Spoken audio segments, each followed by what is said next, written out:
So Doug, your second year in the program, so how are you different this year than last year? Even though we have a new offensive coordinator and everything, same pretty much schemes and everything that we've had, and just knowing everybody around me now, especially like the front five, is it's very helpful, and that's really about it. Is it nice to play without a cast? Oh, it's been great so far. Through the spring and through fall camp so far. Yeah, it's been a lot nicer. Do you feel like you didn't really get an opportunity to show people because you basically played one arm? Yeah, I got a lot to prove this year. I played half the season a little bit handicapped, so I think this season's going to be different. You talked about the new offensive coordinator, new scheme. No differences at all, at least for the offensive linemen. Nothing really, or is it small, subtle things? Or what? I mean, yeah, there's some small, subtle things within there, but offensive line play is pretty much going to be the same thing.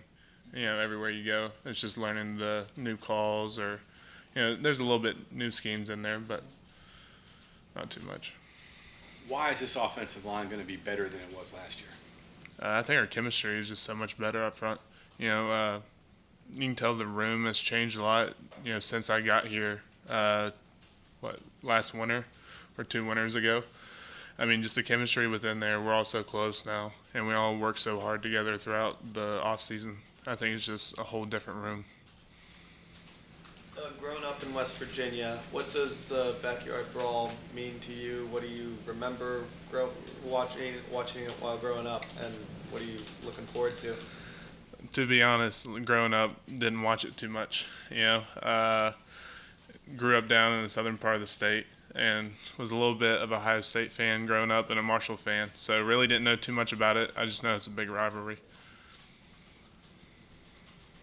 Played in rivalry games. You played at Virginia Tech. What is different about rivalry games than any other game? How do you approach it?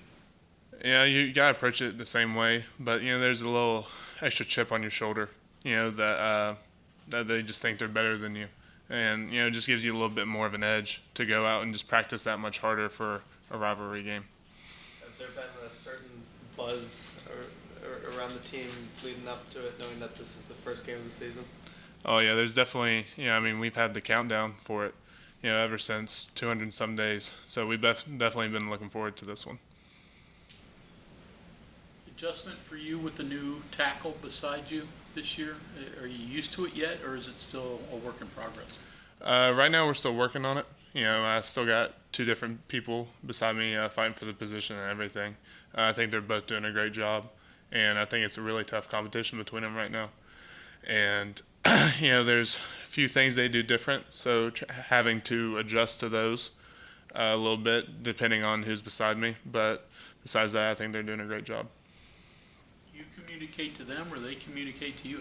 How's the communication go between them? Really, all 5 guys are trying to communicate with each other, what we're seeing every play.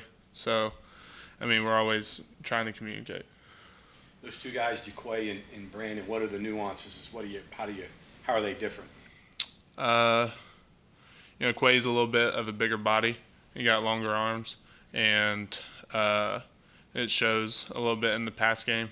And Yates is just has faster feet, I would say, and he's just a little bit quicker, that much quicker off the ball. So maybe one a little bit better pass pro, one a little bit better run blocking, would you say? Yeah. What was it like being the new kid on the block last year, and how has that changed now? Just being on new kid on the block, it was pretty much like being a freshman all over again.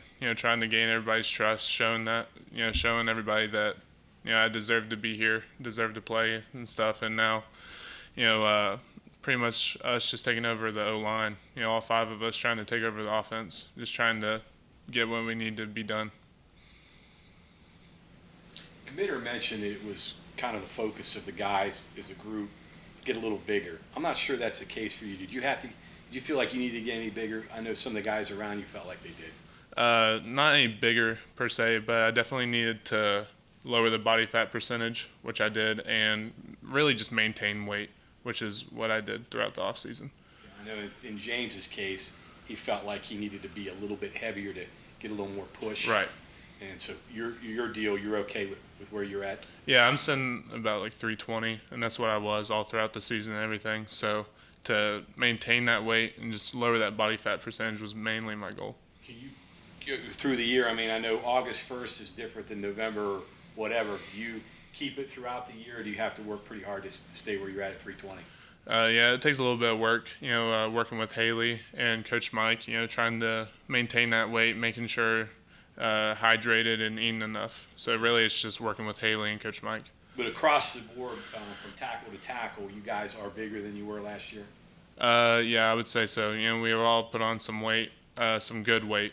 Yeah. We've worked really hard this offseason. I think you can really tell.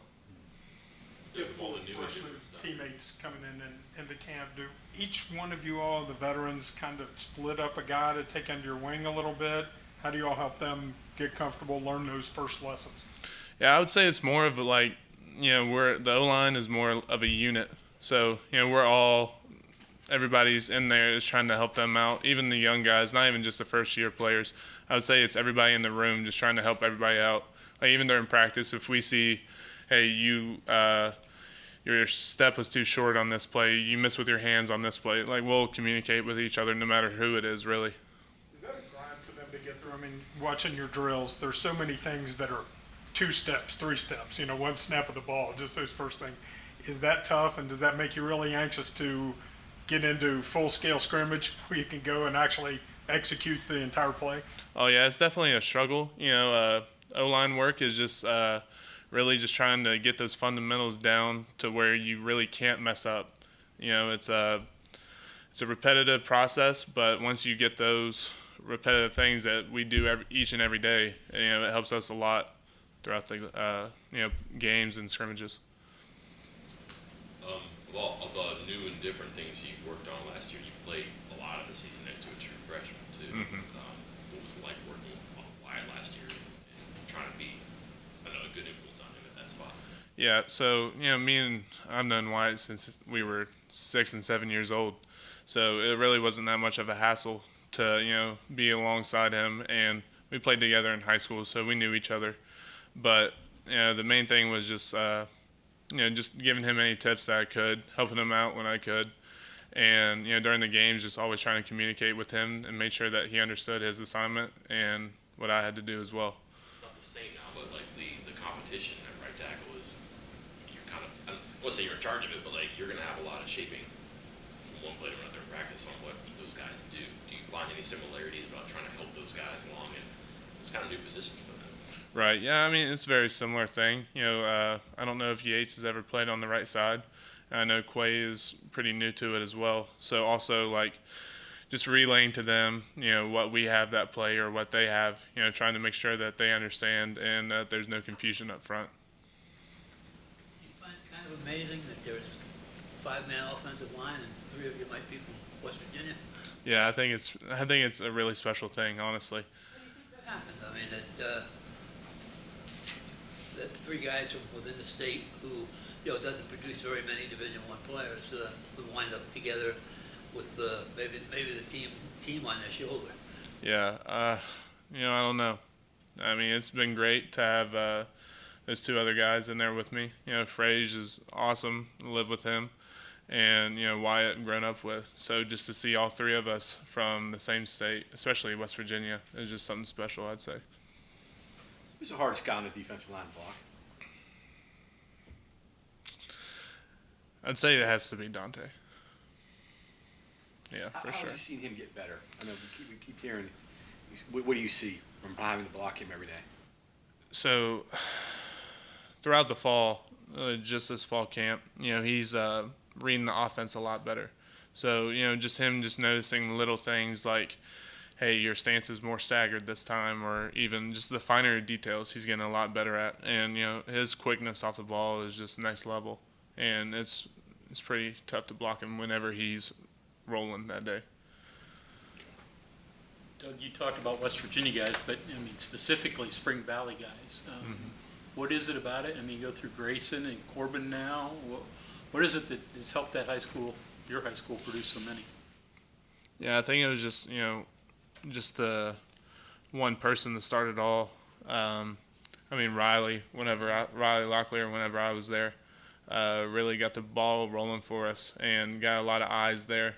and it helped me get noticed, and then it helped Wyatt get noticed, and then Wyatt to Corbin, and then also for me it helped Grayson and just everybody. So really, I would have to say like just the eyes that were already there. Played a lot of college football at different places. A guy like Jordan White, what value does he bring? You hear the phrase Swiss Army knife. What does he bring to the table? I mean, Jordan White's just really good player. I mean, he's athletic. He's so athletic, and he's works his butt off all the time, and he really is. He's really our Swiss Army knife. He can play any three of those interior positions, and he's just really good to have within the room. I think he brings a lot of energy as well to our unit, and just for him to be in there and know all three spots and be able to do anything we need him to do is great. Pound for pound, maybe the strongest guy? Heard that. Don't know? I don't know. All right. Somebody threw that out there that he was one of the stronger guys. He is one of the stronger guys, but I don't know. Who would you say is the strongest, in your opinion? It's close. It's close between Jay White, Frazier, and Goodmitter. They're all up there. Okay. Those would be the top three, in your Yeah. opinion? Yeah. Okay. So I'll pry the roommate situation. Obviously, Jarrett's left. Is it still Grayson, Zach, you, and Yeah, it's Grayson, Zach, me, and then Goose moved in. okay? So you changed out one quarterback for another. Yeah, we did. So you get somebody to pick on. Yeah. Can Goose cook? No. Me and Goose are pretty much the only ones. We're door dashing a lot, so everybody else is in there cooking, and we're mostly door dashing food. So you didn't add a cook to the mix. No, we did not. Just another hungry mouth. Oh yeah, Can he play golf? he can. Goose can strike the ball pretty well. He can. Yeah.